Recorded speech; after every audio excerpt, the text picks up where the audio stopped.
Let's go. I got big dreams, I'ma do big things. Yeah, you see me on the big screen, looking so clean. I don't move slow, I move fast, right past anybody taking life for granted. Yeah, that's too bad. I'd be grateful for everything that I have. You only got this life, you don't get it back. Make the most of it, become the best that I can. Everybody look at me, I got a plan. Bos Pramac ungkap Ducati ingkar janji. Drama di balik rekrutmen Marc Marquez bukan Jorge Martin. MotoGP tak pernah kekurangan drama, tetapi apa yang terjadi pada musim panas 2024 bisa dibilang sebagai salah satu kisah paling getir dalam sejarah modern Ducati. Di balik gemerlap kemenangan dan gelar juara, tersimpan cerita tentang janji, pengkhianatan, dan keputusan yang mengubah peta persaingan kelas utama. Paolo Campinotti, bos Pramac Racing, akhirnya membuka suara. Ducati dinilai mengingkari janji saat memilih Marc Marquez, bukan Jorge Martin, untuk kursi tim pabrikan. Saat itu, situasi terlihat begitu jelas. Jorge Martin adalah anak emas Ducati. Ia dibesarkan di Pramac, ditempa dalam sistem Desmosedici, dan tampil konsisten sebagai penantang gelar. Bahkan, sebelum musim 2024 mencapai puncaknya, Martin sudah diberi sinyal kuat bahwa ia akan naik kelas ke tim pabrikan Ducati. Promosi itu dianggap hanya tinggal menunggu waktu. Namun, semuanya berubah ketika satu nama masuk ke dalam persamaan, Marc Marquez. Kehadiran The Baby Alien di lingkungan Ducati membawa daya tarik luar biasa. Meski baru bergabung dengan Gresini, Marquez langsung menunjukkan aura juara dunia yang tak pernah pudar. Ia bukan sekedar pembalap, melainkan simbol. Ducati tahu betul bahwa merekrut Marquez berarti mengamankan perhatian dunia, sponsor, dan yang paling penting, peluang besar untuk mendominasi MotoGP. Paolo Campinotti mengungkapkan bahwa Ducati sempat memberikan jaminan kepadanya. Jika Marc Marquez menolak untuk bergabung dengan Pramac, maka rencana awal tetap berjalan. Jorge Martin akan dipromosikan ke tim pabrikan. Marquez dalam skenario itu akan mencari jalan lain, bahkan jika harus meninggalkan Ducati.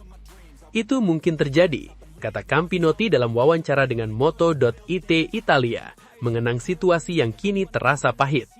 Menurutnya, Ducati awalnya teguh pada rencana tersebut. Masalahnya, Marc Marquez tidak mau setengah-setengah. Ia bersikeras hanya mau dua opsi, kursi tim pabrikan Ducati atau setidaknya motor spesifikasi pabrikan di Gresini Racing. Jika itu tak terpenuhi, Marquez siap angkat kaki dan mencari masa depan di luar Ducati pada 2025. Ancaman itu tidak main-main. Ducati membaca situasi dengan sangat serius. Mereka sadar, kehilangan Marc Marquez bisa berarti menyerahkan senjata pamungkas kepada rival. Dalam hitungan hari, keputusan besar pun diambil. Janji kepada Jorge Martin dibatalkan. Kursi pabrikan Ducati diberikan kepada Marc Marquez. Bagi Campinotti, inilah titik di mana Ducati dianggap ingkar janji. Dia menolak, dan Ducati pada dasarnya mengingkari apa yang mereka katakan, ujarnya. Dia bilang jika Marquez tidak menerima, Martin tetap ke tim pabrikan, dan Marquez akan keluar. Keputusan itu bukan hanya berdampak secara profesional, tetapi juga personal. Jorge Martin merasa dikhianati. Hubungan yang selama ini ia bangun dengan Ducati retak, bukan karena performa di lintasan, melainkan karena keputusan di balik meja. Dalam kondisi emosional, Martin memilih langkah cepat, menandatangani kontrak dengan Aprilia.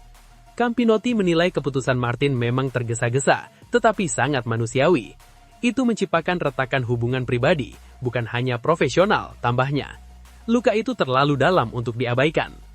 Efek domino pun tak terhindarkan. Pramac yang selama bertahun-tahun menjadi mitra setia Ducati ikut terkena dampaknya. Merasa dikesampingkan dan kehilangan pembalap andalan, Pramac akhirnya memilih jalan baru.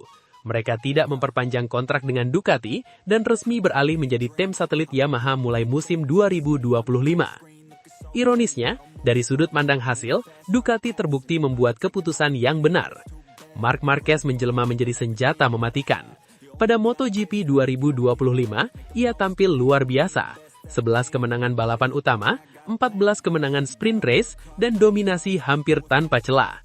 Gelar juara dunia ke-7 di kelas utama pun kembali ke tangannya, mengukuhkan statusnya sebagai salah satu pembalap terbaik sepanjang masa. Sementara itu, nasib Jorge Martin justru berbanding terbalik.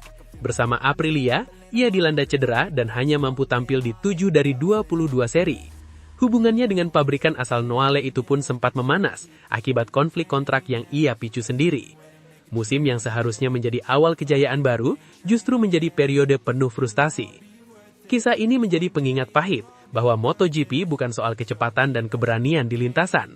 Politik, janji, dan kepentingan bisnis seringkali menentukan arah karir seorang pembalap. Ducati mungkin menang secara trofi, tetapi cerita di balik layar meninggalkan bekas luka yang panjang. Bagi Jorge Martin, bagi Pramac, dan bagi hubungan yang pernah dibangun dengan penuh kepercayaan. Di dunia MotoGP, kemenangan memang segalanya. Namun, seperti yang diungkap Campinotti, harga yang harus dibayar terkadang jauh lebih mahal dari sekedar angka di papan klasemen. I'd be grateful for everything that I have. You only got this life, you don't get it back. Make the most of it, become the best that I can. Everybody look at me, I got a plan.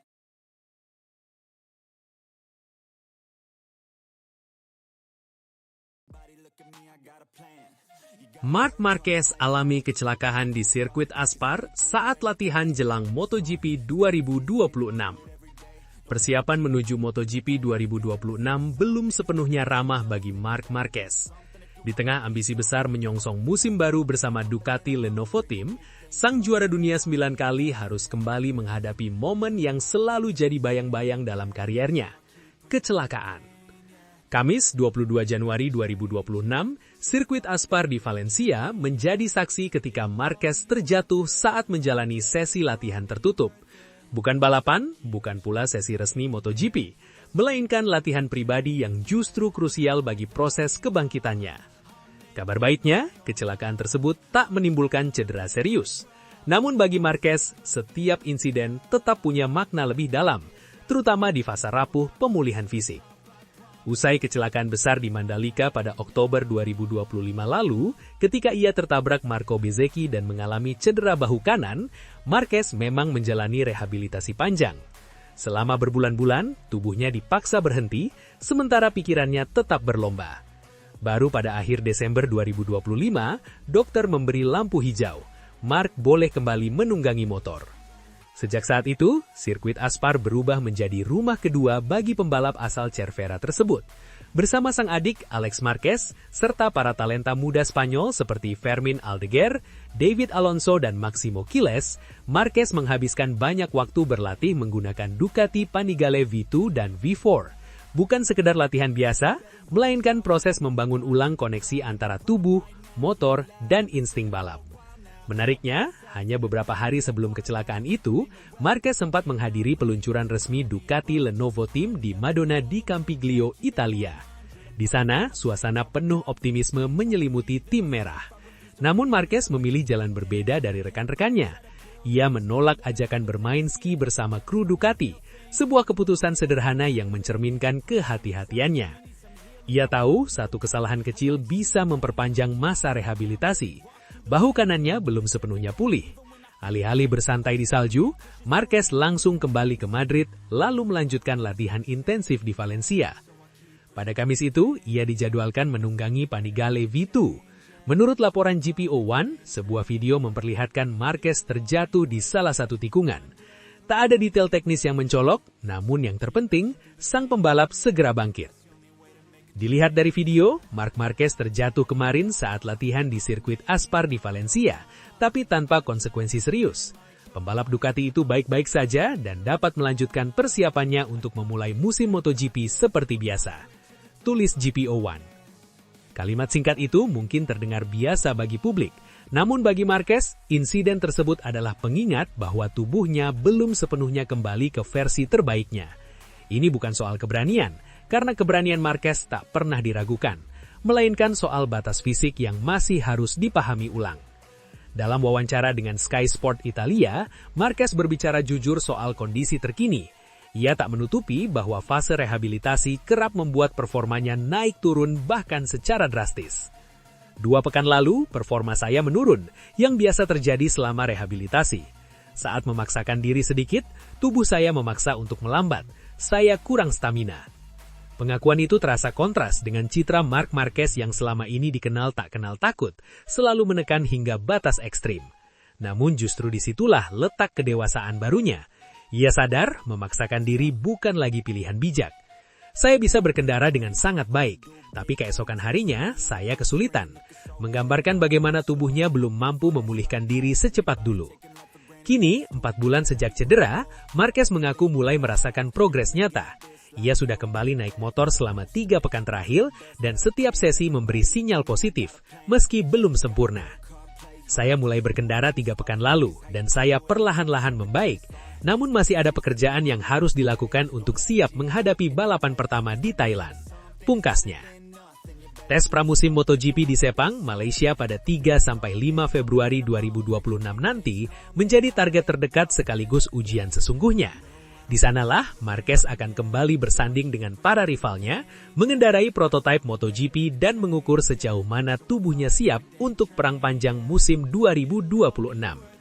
Kecelakaan di sirkuit Aspar mungkin hanya catatan kecil di kalender persiapan. Namun bagi Marquez, setiap jatuh adalah pelajaran. Dan sejarah telah berkali-kali membuktikan, selama ia masih mampu bangkit, ancaman terbesar di MotoGP belum pernah benar-benar pergi.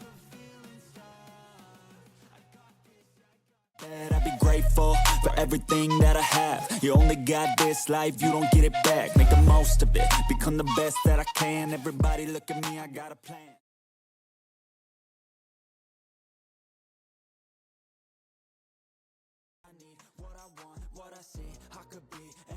MotoGP 2026, Ducati rayakan 100 tahun. Desmosedici GP26 mengusung misi sejarah di panggung dunia. MotoGP 2026 bukan sekedar babak baru bagi Ducati. Ini adalah perayaan, pernyataan, sekaligus tantangan besar yang dibingkai dalam satu simbol utama, Desmosedici GP26. Motor terbaru Ducati Lenovo Team itu hadir bukan hanya untuk berlaga, tetapi untuk mengabadikan 1 abad perjalanan pabrikan asal Borgo Panigale di dunia roda 2. Diperkenalkan dalam balutan livery spesial Rosso Centenario, Desmosedici GP26 menjadi representasi visual dari sejarah panjang Ducati sejak berdiri pada 1926. Warna merah matte yang elegan berpadu dengan 2 garis putih klasik, menghadirkan aura nostalgia sekaligus ketegasan modern, sebuah jembatan antara masa lalu dan masa depan. Peluncuran GP26 dilakukan dalam acara prestisius Campioni in Pista di Madonna di Campiglio, Italia. Untuk keempat kalinya secara beruntun, Ducati memilih ajang ini sebagai panggung perkenalan tim pabrikan mereka. Bukan tanpa alasan, Campioni in Pista telah menjadi tradisi, tempat Ducati merayakan identitasnya sebagai merek balap yang syarat sejarah, teknologi, dan ambisi. Namun perayaan 100 tahun Ducati di MotoGP 2026 itu bukan hanya soal tampilan, ada misi besar yang menyertainya, memburu kemenangan ke-100 di kelas utama MotoGP. Hingga akhir musim lalu, Ducati telah mengoleksi 99 kemenangan sepanjang keikutsertaannya di kelas Premier. 1 kemenangan lagi akan menjadi tonggak bersejarah, dan GP26 disiapkan sebagai senjata utama untuk mewujudkannya. Desmosedici GP26 membawa karakter visual yang sangat berbeda dibanding generasi sebelumnya. Livery Rosso Centenario terinspirasi dari motor-motor ikonik Ducati era awal, seperti Ducati 60 dan Grand Sport Mariana, motor balap pertama Ducati yang lahir dari tangan insinyur legendaris Fabio Taglioni. Sentuhan historis ini menegaskan bahwa Ducati tidak melupakan akar mereka, meski kini berdiri di puncak teknologi MotoGP modern. Di balik tampilan klasik tersebut, GP26 tetaplah Desmosedici sejati, agresif, presisi, dan dirancang untuk menang. Ducati dikenal sebagai pabrikan yang paling konsisten mengembangkan paket teknisnya dalam beberapa musim terakhir. Mesin bertenaga buas, stabilitas aerodinamika, serta kemampuan beradaptasi di berbagai sirkuit menjadi fondasi utama dominasi mereka.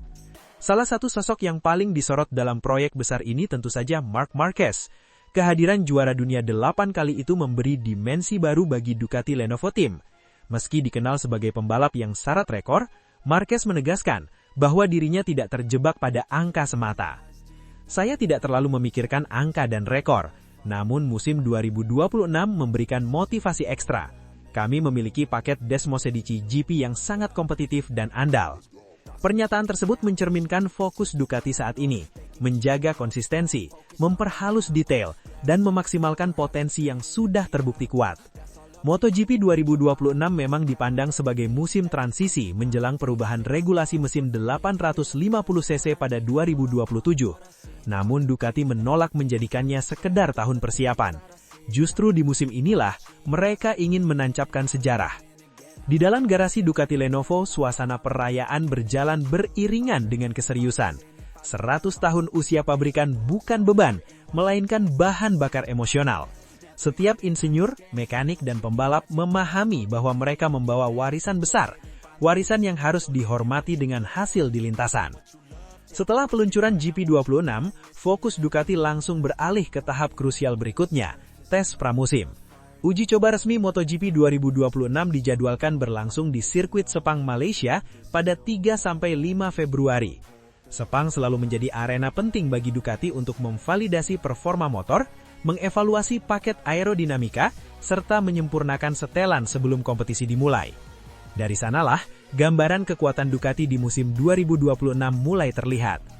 MotoGP 2026 pada akhirnya akan dikenang sebagai musim yang syarat makna bagi Ducati. Di satu sisi, ada perayaan 1 abad perjalanan. Di sisi lain, ada ambisi untuk menulis ulang sejarah di lintasan balap dunia. Desmo Sedici GP26 bukan sekedar motor balap. Ia adalah simbol perjalanan panjang, keberanian untuk berinovasi, dan tekad untuk terus menang. Jika kemenangan ke-100 benar-benar tercapai, maka MotoGP 2026 akan menjadi musim yang perfect bagi Ducati. Perayaan sejarah yang ditutup dengan prestasi. Dan di atas lintasan, Rosso Centenario akan melaju bukan hanya untuk mengejar garis finish, tetapi untuk mengukuhkan nama Ducati sebagai salah satu dinasti terbesar dalam sejarah MotoGP.